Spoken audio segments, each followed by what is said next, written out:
Introduisez dans les morts de l'étau ici un hameçon 4-0, tige longue.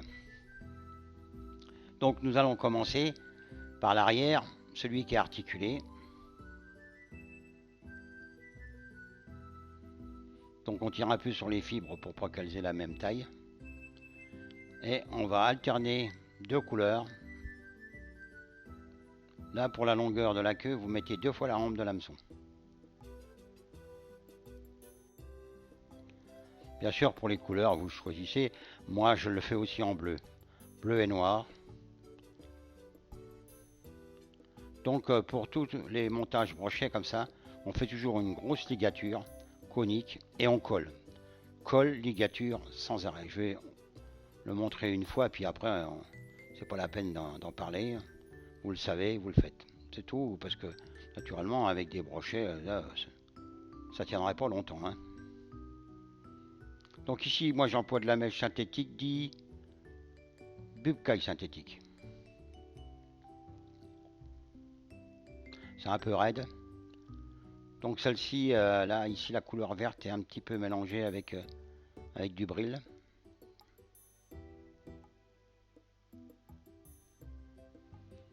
Donc là, maintenant, on va la poser en toit. Donc les 3/4 de l'hameçon. Ensuite, on met 2 languettes. Si vous n'avez pas des lancettes aussi grandes, eh bien, vous pouvez mettre des plumes de coque, les grandes plumes de coque, de coups de coque qu'on trouve et qu'on ne se sert pas beaucoup. Voilà, deux de chaque côté.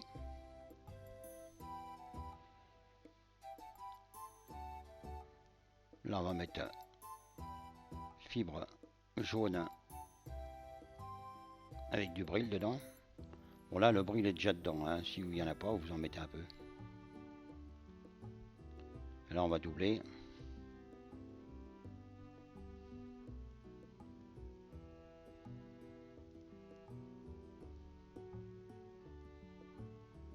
Donc, grosse ligature conique ici. Pour rabattre les fibres vers l'arrière. Voilà. Et colle. Ensuite, vert. Là, la grandeur, c'est une rampe d'hameçon. Hein. Donc, le jaune.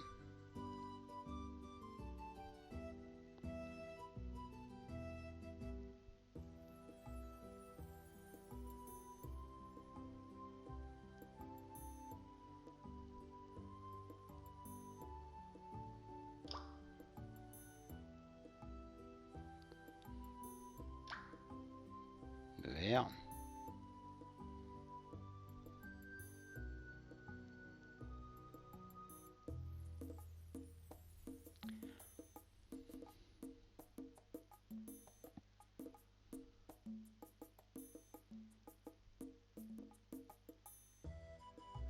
Arrivé à la moitié de l'ambre, vous allez fixer une bonne pincée de bril argent de chaque côté. Alors moi je dis bril, mais bon ça dépend des marques. Hein. Vous avez Flash à bout et puis tout, enfin d'autres. Hein. Ça dépend du fabricant.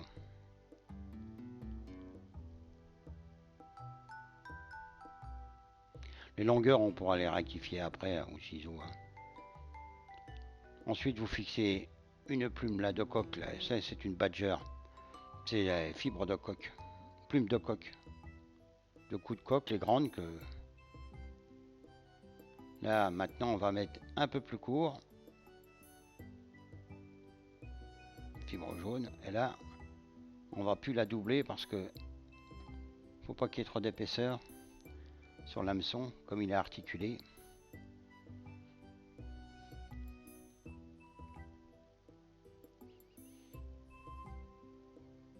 Là on coupe.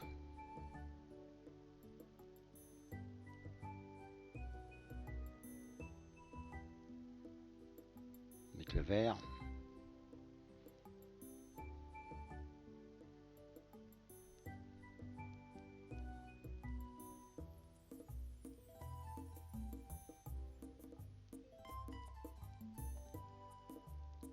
Pas trop longue.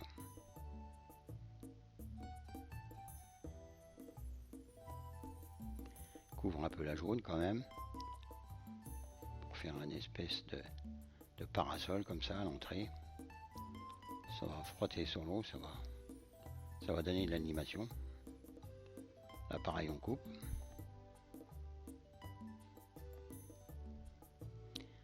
Ensuite on prend une petite chenille flash ou Fisher, ça dépend. Pas trop longue. Et on va faire une superposition jusqu'à l'œillet. En rabattant les fibres vers l'arrière.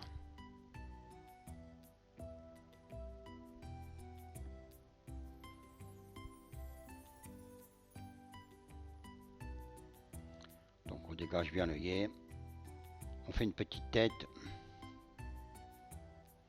On nettoie les fibres, on fait le nœud final et on colle.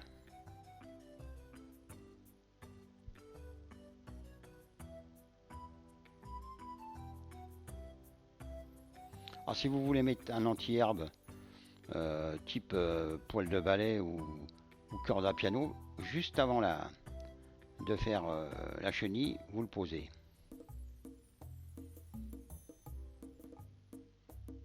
Donc une petite toilette, on a ajusté la longueur des fibres au ciseau. Voilà.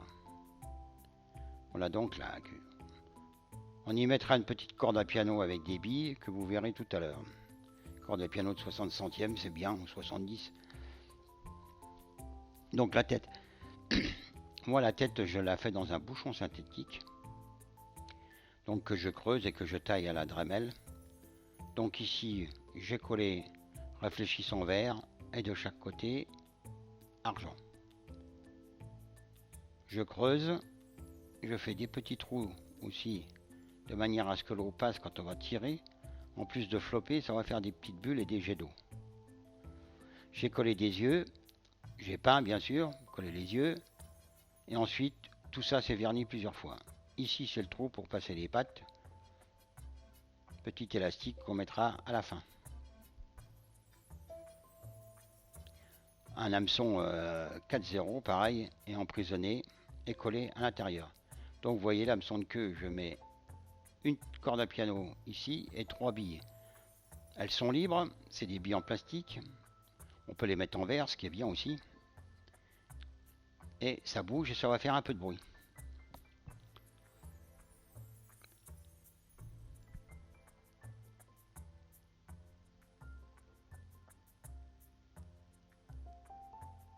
Donc la corde à piano a été coupée à la longueur. On fait un petit crochet pour être sûr que ça s'en aille pas. Et là on va faire une belle ligature avec de la colle.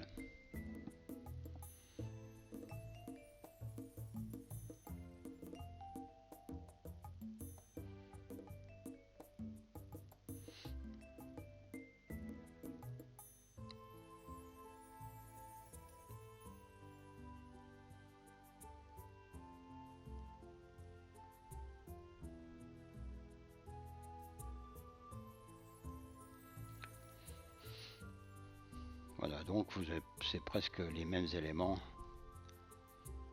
que pour l'hameçon de queue. Donc là, on va fixer une mèche de fibre. Donc là, on est parti sur du vert jaune. Donc un peu plus longue, qu'elle couvre un peu la tête de l'hameçon de queue.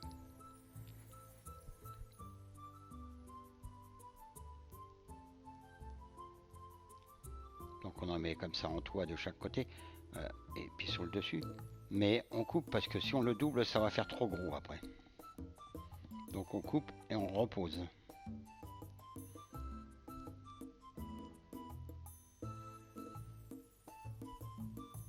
Là on va mettre une mèche transparente ou blanche flashy comme ça. Là celle-là ça va être dessous.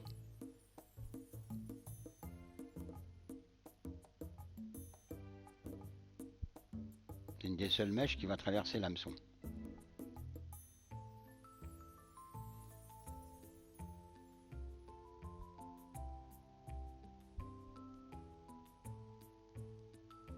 Voilà, une belle ligature, toujours pareil, hein, colle.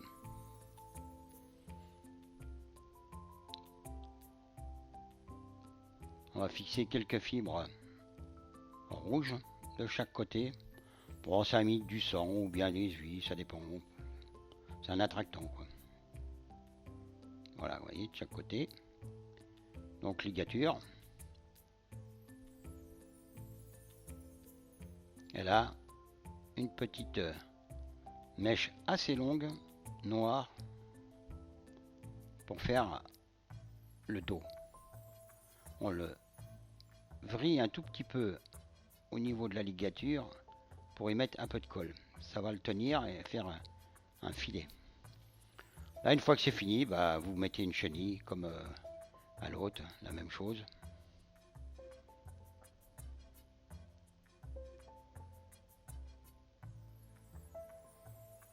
Voilà, on va superposer et puis finir ce popper. Ce gros popper, parce que vraiment c'est gros, difficile à lancer, soit 8 à 10 hein, au moins, et préférable de pêcher en barque, hein, parce que du bord c'est très difficile à lancer. Par contre, lorsque vous avez une attaque, c'est beau à voir. Mais des fois on prend des petits blagues de 10 cm avec, c'est pareil. Hein. Donc on va passer ici dans les trous de caoutchouc.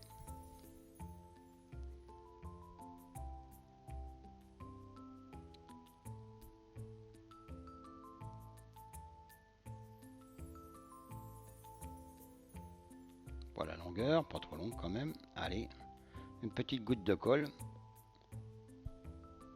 On tire un peu, voilà, c'est fixé. Et là, bon, je m'amuse un peu à les marquer au noir.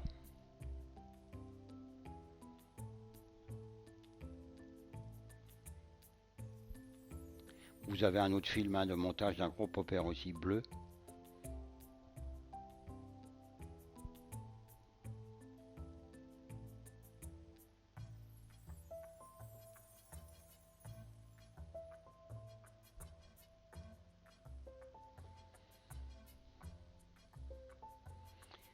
Voilà.